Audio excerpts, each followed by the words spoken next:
Hello guys! Today's video ay magluluto tayo ng egg with tomato kasi nakikraving ako. So, simulan na natin ang pagluluto ng ating paborito for dinner. Sana natin gawa tayo ng dalawang kamatis. At yung dalawa i-serve dito sa fridge.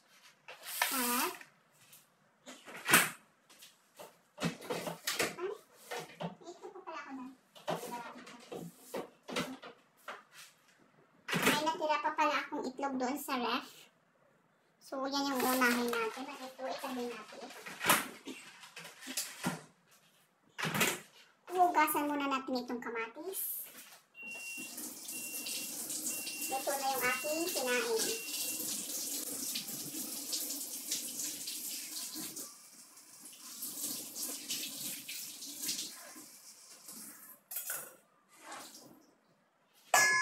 Itabi muna natin yung itlog. Hiwain natin yung ating kamatis.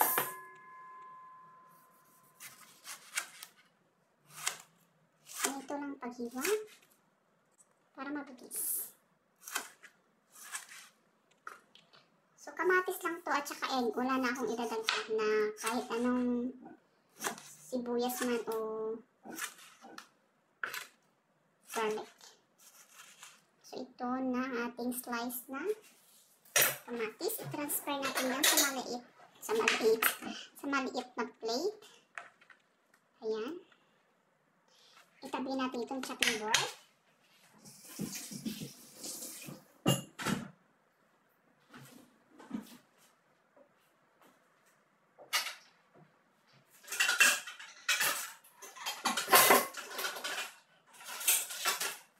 Kumuha tayo ng isang bowl dito. I-crack natin yung dalawang itlog. Paganyan. At yung isa pa. Yan.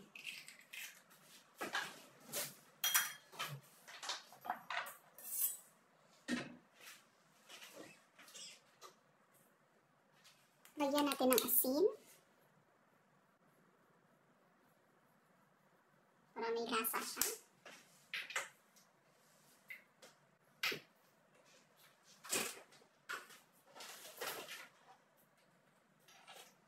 Lagyan natin ng white pepper. Ating itlog. Konti lang. Then, i-bet natin, i-bet.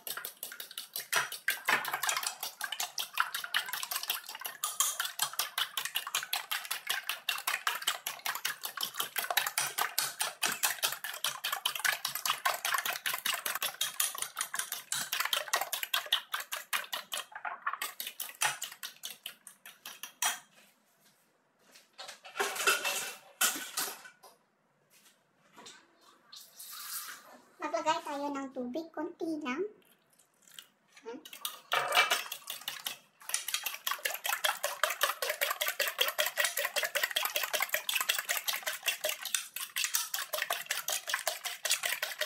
Bit natin siya until maging combine.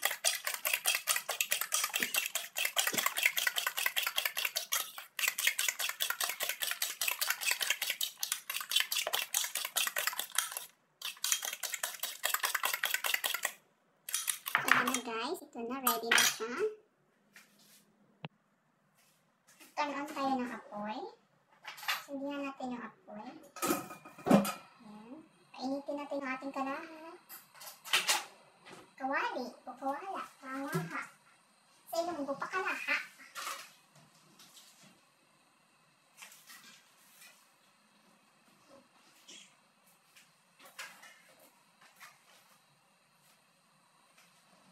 I-prepare yung mantika.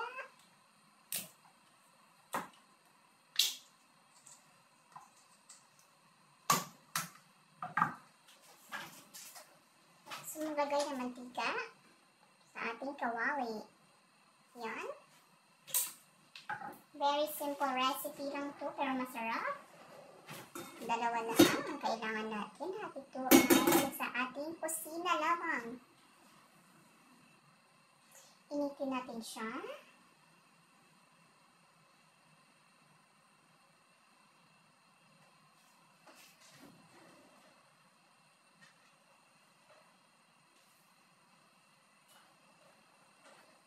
Hanggang sa mainit. Ilagay natin yung ating itlog natin.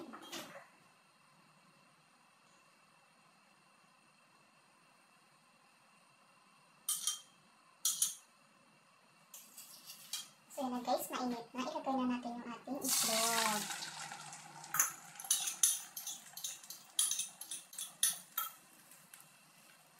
Parang nakuntian ako ng itlog na. Tagdagan natin.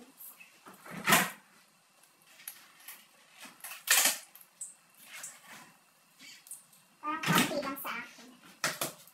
Dagdagan natin ng isa. Scramble natin. Pahabol lang to guys ha.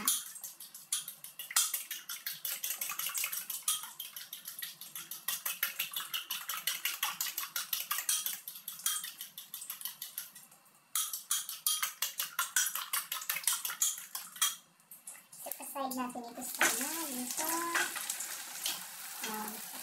Ay parang dami din ano. So wala na. No choice. Dami din pala. Kakunti sa lagay. Ilagay natin yung huli natin itlog.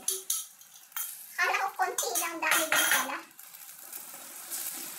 Kasi yung mantika ko mukhang marami. Ayan.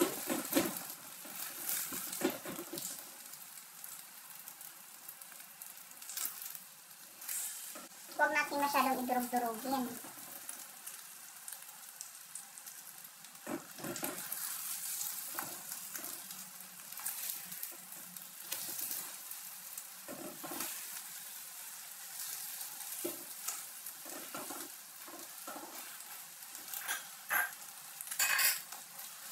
Ibalik natin dito sa nilagyan natin ng itlog ng scrambulan kanina.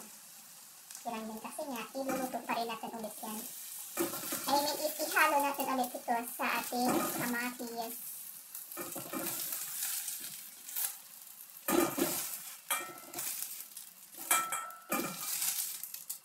Then, hindi na tayo magdagdag ng mantika kasi mayroon pang mantika na tira. So, ilagay natin yung ating kamatis. Bawasan natin yung apoy.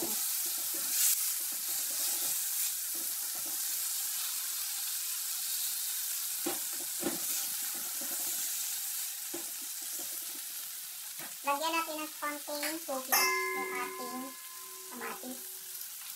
Konti lang. Kasi ngayon, para lang maging ano siya, malumuok ba? Ano bang malumuok sa Tagalog? Sa English? Sa Tagalog. Sabon. Malambot. Malambot niya pala. Malambot.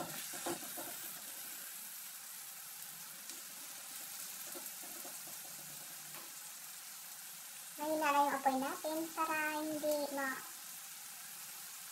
ma-absorb yung ating tubig na nilagay.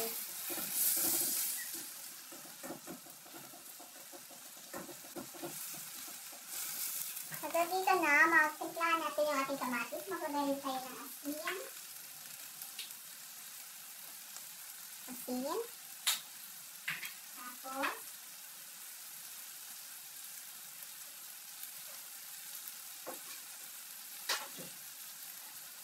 maglagay tayo ng chicken powder. Konti lang.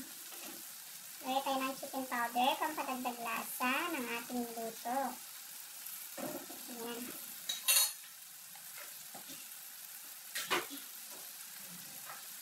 Tapos, haluin natin hanggang mawisipan.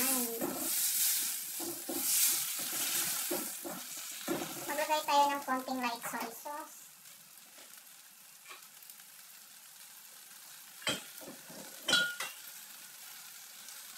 Konting light soy sauce lang ha, kasi naglagay tayo ng asin at hot chicken powder. So, light soy sauce ng konti lang.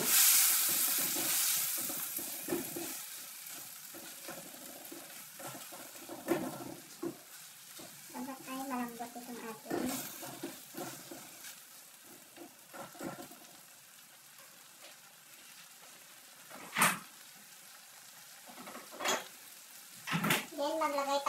ketchup. Maglagay tayo ng ketchup.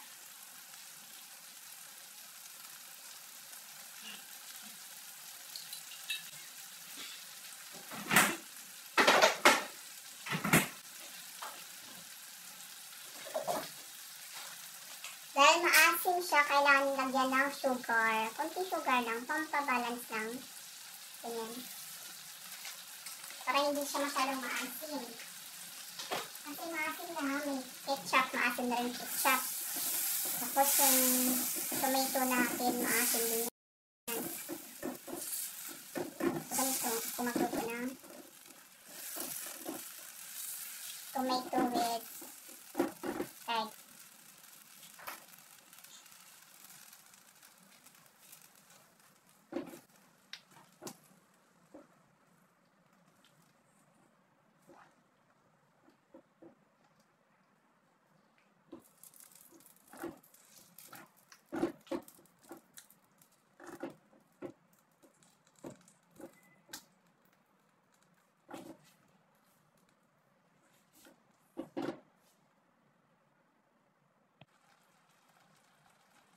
So yan na guys, tikman natin anong lasa ng ating tomato.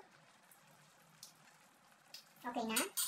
So malagay tayo ng mixture ng corn flour at saka tubig pang palapot ng sabaw ng sauce niya.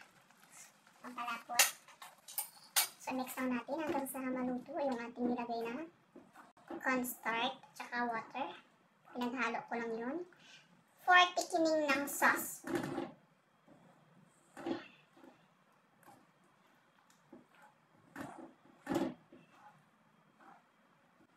Bago natin ilagay yung ating itlog. Lutuin muna natin yung cornstarch na nilagay natin. Para hindi tayo magbahala sa ating tiyan.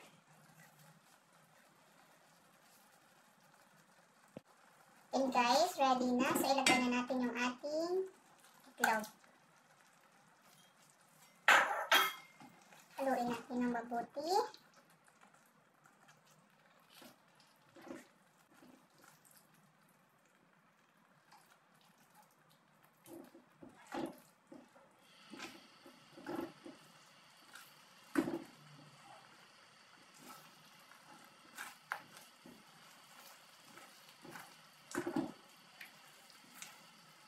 At ito na guys, ready ng ating tomato with egg.